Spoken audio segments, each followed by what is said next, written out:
మనం పెట్టుబడి తెచ్చాం. జగన్ ప్రభుత్వం మాత్రం టెర్రరిజాన్ని తీసుకొచ్చి పెట్టుబడులన్నీ తరిమేసే పరిస్థితికి వచ్చాడు. మనం ఉద్యోగాలు తెచ్చాం. జగన్ గంజాయి తెచ్చాడు. అవునా కాదా అని మిమ్మల్ని అడుగుతున్నా. ఊరూర్లో గంజాయి ఉందా లేదా? తమిళలో గంజాయి లేకపోతే మీరు అడగతారు. మీరు అడగకుండా ఉండాలంటే మీ అందరినీ గంజాయి మత్తులో పెట్టేస్తే మీరు ఏమైనా పర్వాలేదనుకుంటున్నాడు ఈ ముఖ్యమంత్రి. చాలా దుర్మార్గం.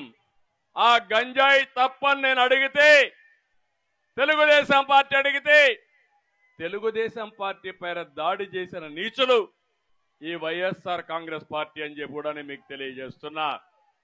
మళ్ళీ అడుగుతున్నా యువతని, తమిళ్లో హుషారుగా ఉన్నారా లేదా? సైకిల్ ఎక్కండి. తెలుగుదేశం జనసేన జెండాలు పట్టుకోండి. ఊరూరు వెళ్ళండి.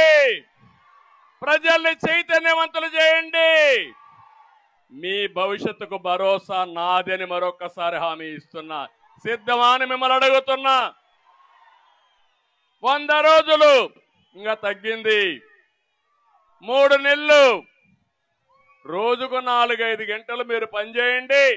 మీ భవిష్యత్తు బంగారు భవిష్యత్తు చేసే బాధ్యత మన యువతని ప్రపంచంలోనే నెంబర్ 1 గా తయారు చేసే బాధ్యత మాదని మరొకసారి హామీ ఇస్తున్నా.